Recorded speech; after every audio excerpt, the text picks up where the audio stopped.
तो इजाज साहब हमें बताएंगे आज के एएम प्रोडक्शन के साथ उनका जो सफर थोड़ा सा गुजरा है और आने वाले दिनों में मजीद हमारी फिल्म जो कि शॉर्ट फिल्म बनने जा रही है उसके लिए वो अपना करेक्टर भी उनको मिल चुका है, तो उसमें जो रिहर्सल चल रही है वो कैसा लग रहा है उनको? जी बहुत अच्छा लगा एएम प्रोडक्शन के साथ काम करके। मजीद इन्होंने एक मूवी बना रहे हैं, इंशाल्लाह मुझे वहां पे देखें एक अच्छे करेक्टर के साथ।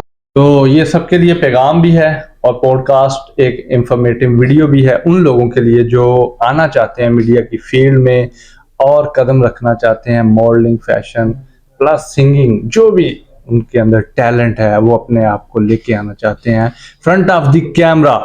तो सबको इनविटेशन भी है अकील मलिक एएम प्रोडक्शन की तरफ से, ये इंफॉर्मेटिव वीडियो उन सब के लिए मैसेज भी है।